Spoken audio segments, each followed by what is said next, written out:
Hello students, I am here to continue the previous lecture, that is the scope of English language today we have seen, and let us continue with the next uh, part of that unit, that is introduction to a very brief introduction to ELT, that is English language teaching. Let me start my presentation.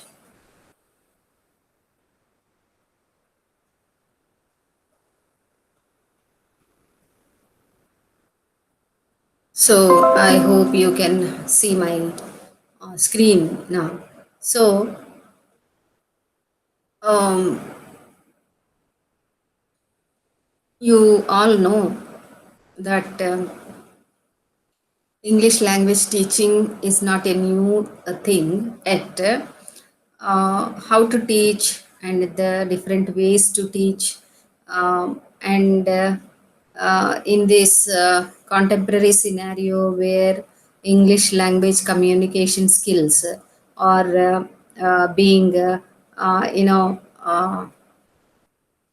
attract, it is the matter of very much in importance in the among the citizens as well as the state, and the state is also designing some policies etc to impart the English language skills because of the scope of the language that we have already discussed, that has become, as I told you, indispensable to impart good English language skills to the educating youth. Okay, so throughout the history, if you go through the teaching of English as a second language or a foreign language, which is termed as ESL or EFL, etc. There is a method that is followed in teaching, that is the instructors, that means the teachers mainly require that learners learn the language through memorization. Actually, if you go back to your earlier days of learning the language, like how you started with the alphabet, and then how you started your sentences, or how you started learning your grammar structures etc, that is the same way that we have started learning English. The only difference that you can find in learning your mother tongue and the second language, that is English as second language or foreign language, is only one thing, that is we we may not get exposed to the real life situations in the second language learning. So, because the language teachers always follow a certain kind of method, okay, where alphabet are memorized and words, okay, or sentences, and as we proceed in the levels of learning this language, grammar will be introduced, and grammatical structures will be known, and all the rules that are required to what you say, to learn the grammatical structures are imparted to us, and we are told to memorize that. As children, you might have learned the articles or tenses, and then transformation of sentences etc, or many other things that are related to vocabulary, grammar, and all, only through memorization. And we have so many varied rules and exceptions for a rule etc. So this all actually is the way in which a language is taught, and in fact it is not the way that English is taught, but all other languages that we learn, say Hindi or Telugu, they are also taught in the similar manner.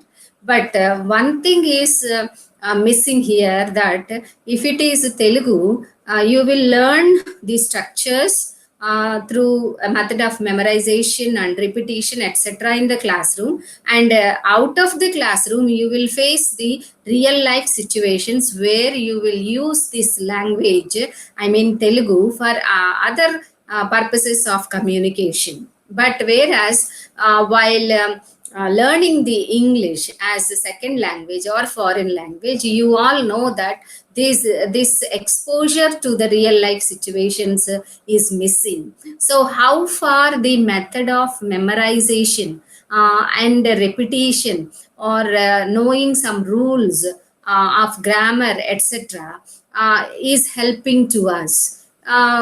So to question ourselves, we all know whether after repetition or memorizing of the second language structures, etc., how far you were able to master the skills, especially the communication skills, or in other words, we can say speaking skills. You might be good at reading, or you might be good at listening, and sometimes you might be good at writing also. But when it comes to speaking, that is the communication, I want I doubt all of us can do well. So, though they throughout the history, English was, was taught in this way only. But though it is everywhere, we can see that if a few people, are able to speak it fluently,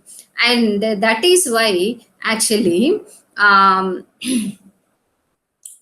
you see, this practice of memorization, repetition, etc., they were unsuccessful in promoting English language learners capacity when communicating in different life situations using the target language. This target language is the language which you are targeting to learn, or which you are aiming to learn. That is why it is called as target language. So all the practices which were there in teaching the English language for the English language learners, they are ELLS, they did not help them to use the language effectively in the real life situations, or in whatever what you say context that they need the language to use or to talk, etc. So that is why looking at the different what you say difficulties being faced by the learners, and the what you say demand, the growing demand for the good speakers of English, etc., have led to the invention, development of what you called new methods of teaching. Okay, so it is essential to incorporate new trends in ELT. ELT is English language teaching, you all know. So because the age old methods of like I will tell you what are the different phases that the English language teaching has gone through. When we come there, we will know what different phases, and how different methods were used in the old days, etc., and they were felt that they were not sufficient. So there is the need to incorporate new trends. Okay, integrating meaningful materials and authentic tasks that represent real life situations to enhance the competencies of ELLs, that means English language learners, and to transfer the language being learned to the situations beyond the classroom. So that is why, way back in 2000, or after 2002 or 3, when a syllabus revision was taken up to the undergraduate English courses, there were some lessons which were prescribed um, merely for the real life situations. You have a lesson where two women will interact on the weather issues or health issues, etc. That lesson, of course, Mrs. Dalloway, or the one particular lesson is there, which of course provides us all the real life situations. It is very common that when two neighbors meet, actually, the way we talk and how we talk and how our interactions will be are shown in a particular lesson. So introducing these kind of lessons in the English language syllabus is only to bring in what do you say, the real life situations to the student community, so that they will learn to use the same phrases or same words when they are confronting such situations. So this is how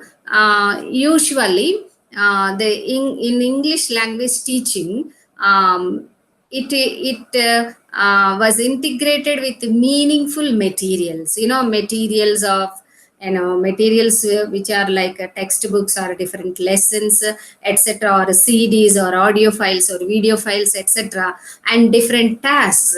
The task, actually, when we go through such materials, is only to identify what are the beginning phrases, or they are like opening phrases to continue, to begin our conversation with the other person, and to continue our conversation, what phrases shall we use, or what words we should use to begin, and what is the tone or the intonation, etc., of the speaker. All these things we have to keep in mind. So to bring in the real life situations into the learning, that is into the classroom only, these types of experiments were done. So though English is being taught for, though English is being taught for many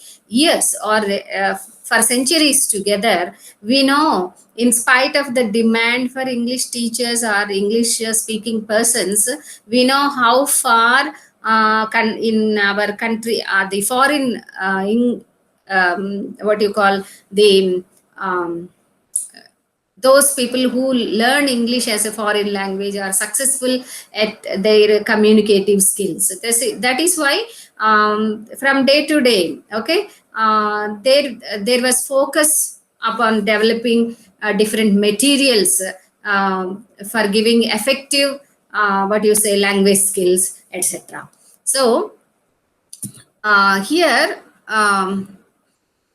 after the development of research in the fields of applied linguistics and second language acquisition, they have an essential role in constructing and modifying different approaches and methods for ELT to aid language learners communicate capacities in the new language. So, linguistics and applied linguistics has opened up new doors to understand our language capacities, and how language is acquired, etc. What is there, how can a language be acquired by easily, etc. So much research has gone into these areas, and these areas have helped to develop the different approaches and methods of ELT. Okay, uh, so what happened because of this? See, to make ELT more scientific, English language teaching is not a new thing, we know, but to give it a more scientific approach or a scientific method, Larson, Freeman, and Anderson mentioned three terms. Those three terms are approach, method, and strategy. See, these three terms are very important.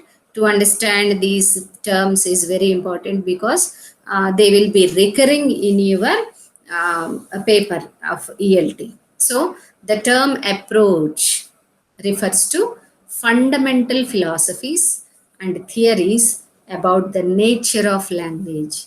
How, what is the nature of language? How language is acquired, and the way it is learned and acquired, and how it is delivered. So, how we deliver or pronounce, etc. So, the approaches actually refers to this fundamental philosophies and some theories about the nature of language. You know, Ferdinand de Saussure, of course, explains the nature of language, and he says that it is sociological. Okay, there is nothing, nothing philosophical, etc., philosophical or epistemological, etc., but it is social. Okay, that is why without teaching, every child will learn the mother tongue. Okay, so the nature of language is such that when you are being brought up in a particular linguistic environment, you will acquire that language. Okay, that means our the human brain has that capacity of getting trained up in a particular language. Okay, and the way it is learned and acquired, how it is learned and how it is being acquired and how it is being delivered, etc. So approach is such a term which refers to all the fundamental knowledge that was gained in these areas of language acquisition and the nature of language, etc. Okay, next, the term is method, a teaching method. You know, what method is followed to teach a certain concept or a certain topic, etc. So, a teaching method is the practical application of an approach. So, approach is theoretical, and the method is practically applying that, and it includes set of strategies and techniques developed for delivering classroom instructions using different materials and activities. So the method includes strategies and techniques developed for delivering classroom instructions. Okay, how to teach the language in a classroom. Okay, what strategies should be adopted by the teacher so that the student or the learner will learn the language. This is the method. And then teaching strategies. Okay, what are these?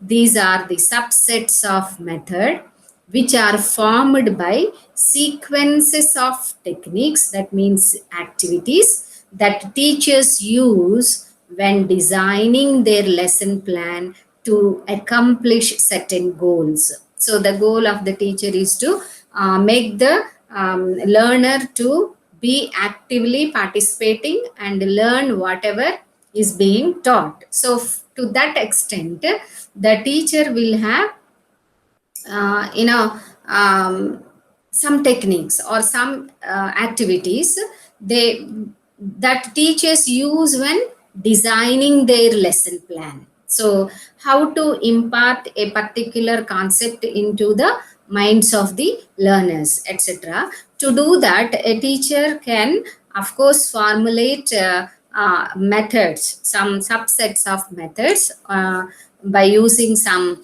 activities and try to achieve the goal that is fixed, that is nothing but imparting that concept to the English language learner. Of course, these three terms that we are seeing here, like approach, method, and strategies, are common for any language teaching, if not for only English language teaching. See, because we are specifically referring to English language teaching, we are discussing with reference to the English language teaching. Okay. So, with all the methods, approaches, methods, and strategies, the history of ELT shows the development of different types of approaches and methods so as to meet the demands of English language teaching and learning, propelled by emerging trends in applied linguistics and second language acquisition. As I have earlier told you, that ELT is very much influenced by the advances that have taken place in the applied linguistics and the second language acquisition, and that has led to the different development of different types of approaches and methods. So, with the development of these methods and all, and the history of English language teaching that spans around nearly say 1.5 centuries or more than that, we have three different phases in the development of English language teaching. You can see those phases on the screen. They are the traditional methods phase, modern approach phase, the post method phase.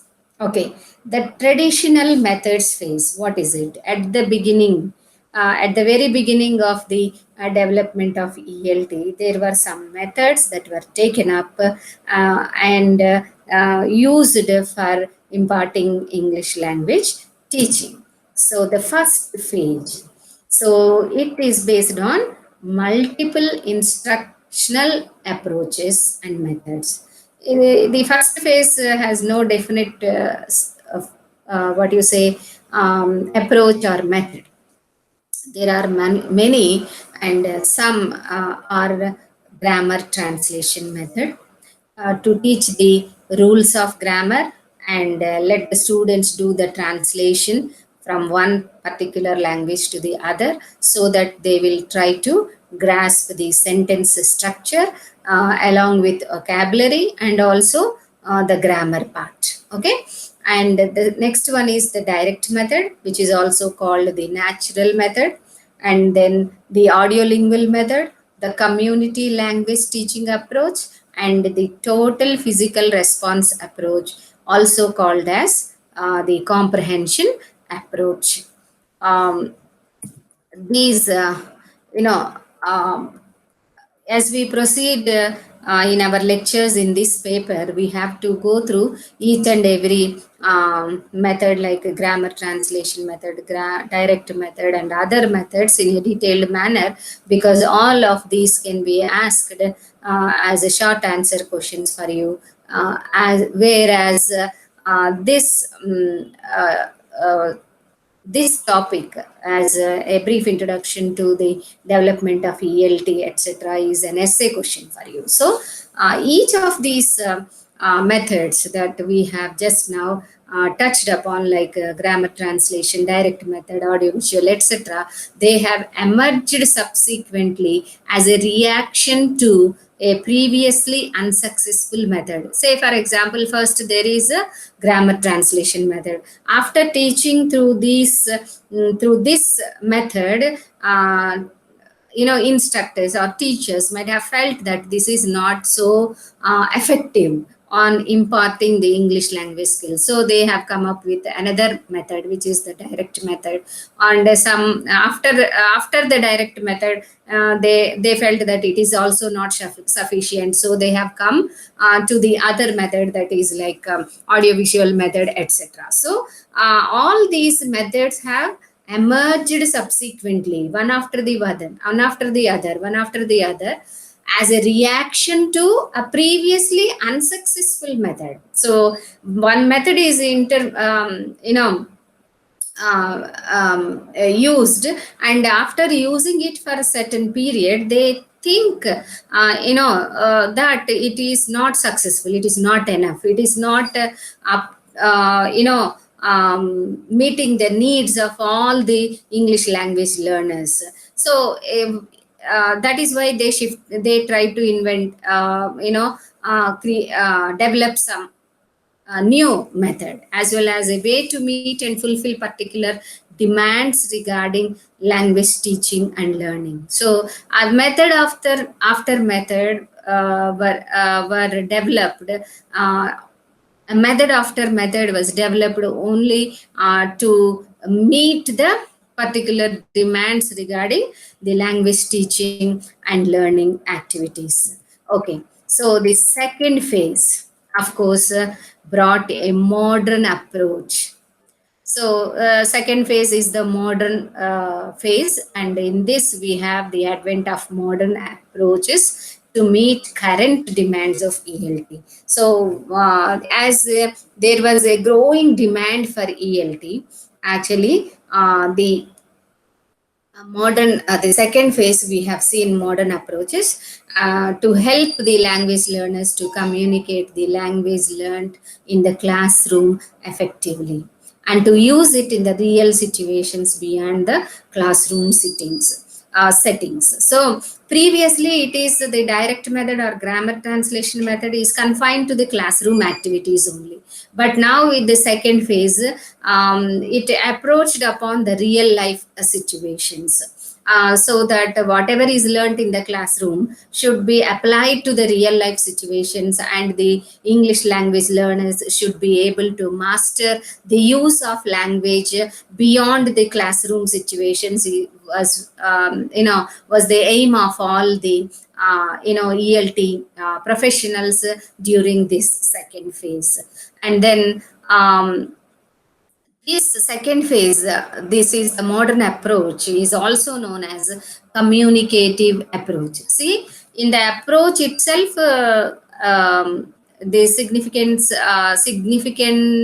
of communication is being revealed. See, communicative approach. It is not whether you know the grammar rules correctly or whether you have so much vocabulary, etc., but how ably or how effectively you are able to communicate is more important. Okay, communicative approach, and this approach has two versions.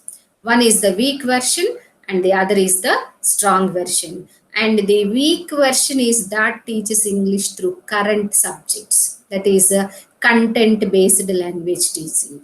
Now whatever is the current topic, we will take that and we will use that to teach the language. Okay, and the strong version is to teach English through tasks, known as task based language teaching. Giving a particular task, we will ask the learners to develop, to fulfill the task, and so that they will improve in learning the language. So the second phase has witnessed these two approaches, that is communicative approach and then task based approach. And the third phase is known as the post method era. Okay, which was developed as a criticism to the notion of methods that some are superior to others. See, this post method is now, by the time that we are into the third phase of ELT, you might have understood by now that there are many methods and approaches. Okay, so which is superior or which is inferior? Can we answer this question? For that, why is there no one best method? Such questions arranged, because so many n number of methods were developed to teach English language. People were thinking which is the best method, or which is superior, or which is inferior, etc. Okay, but to give the answer for why is there no one best method, the possible answers are different teaching and learning settings require different methods. See, as I used to tell you that a classroom is not homogeneous, but it is heterogeneous. If imagine a classroom of say 30 or 20 students to be heterogeneous, what about the language learners countrywide or worldwide? So whatever method that is suitable, very much suitable or very much effective in one place may not be effective in another place, or because different teaching and learning settings require different methods. So we cannot say that this is good, this is bad. No, we have to see according to the context which method will be good to apply. Some validity and truth do exist in all methods. So no method is completely bad, no method is completely good. And that is why they, because there is some valid point, or there will be some valid point in or truth in all the methods which are existing uh, till now. So there is no question of superior or inferior methods, and that was realized in the third phase of ELT, where any method can be put to trial, or we can take up some research to show that this is effective and that is effective, etc. Any method will give certain results, certain results that the instructor or the teacher is expecting, and whatever in the teaching learning situations. So no method is inferior, no method is superior, but all methods are, of course, will have a good point or aspect. Okay, so depending upon this third phase, it is argued that the best classroom instructions should be designed based on a well-established language teaching and learning principles. Okay, so there are some principles for teaching and language teaching and learning principles that are well established instructions or principles. And this is Kumara Vadivelu, who wrote these principles in 1994. Kumara Vadivelu is a very famous person in the area of ELT, who wrote many books and who did much research to show that any method can be followed. Okay, and the principles that are required for a better teaching learning atmosphere, as emphasized by him or here: maximize learning opportunity. So we have to maximize the learning opportunity by providing suitable examples, and more number of examples, more number of exercises, etc. And facilitate negotiated interaction. Actually, interaction is very much absent in our classrooms, but it should be there.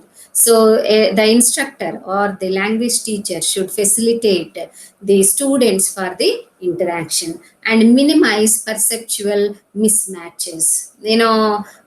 Perception is one thing, and if it mismatches, the students may not be, or learners may not be able to catch it. So we have to minimize those and activate intuitive heuristics.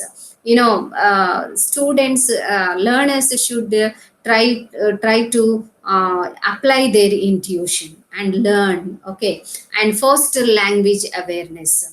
Language awareness should be created, and a contextualized linguistic input should be developed.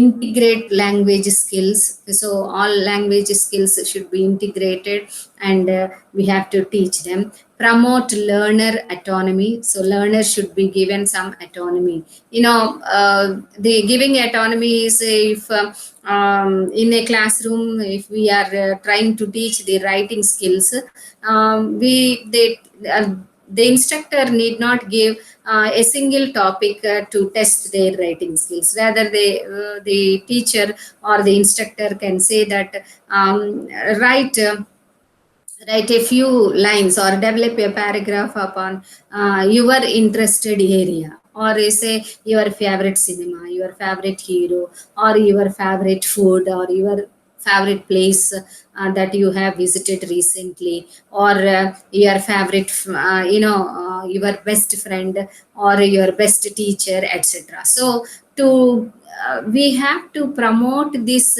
autonomy among the learners, so that they will get absorbed with the learning activities, and raise cultural consciousness. A cultural consciousness should also be raised while teaching the language, and ensure social relevance. How relevant it is when we are teaching a lesson, we should try to think how relevant it is. So all these principles are given by Kumara Vadivelu. So to practice them in a classroom, in order to create a vibrant language learning teaching learning atmosphere in a classroom.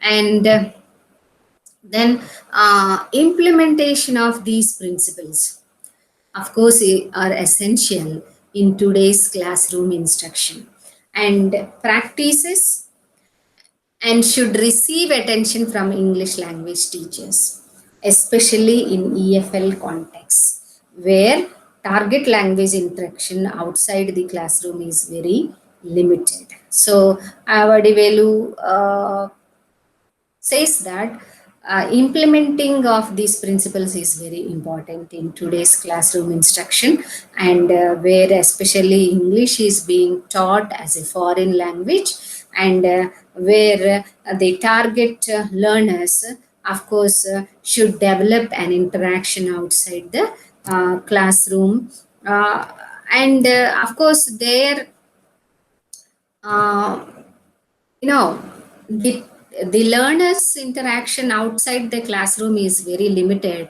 Because of that, all the principles that I have just mentioned should be followed in a classroom.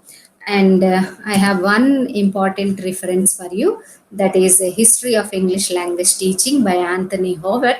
Of course, this is the book which traces the history of English language teaching right up to the origins of the communicative approach. And it ends with the discussion of the impact of applied linguistics on language teaching in both America and Britain. So, if this book is available online, better you buy it, so that you will get a good understanding of the history of the development of English language teaching.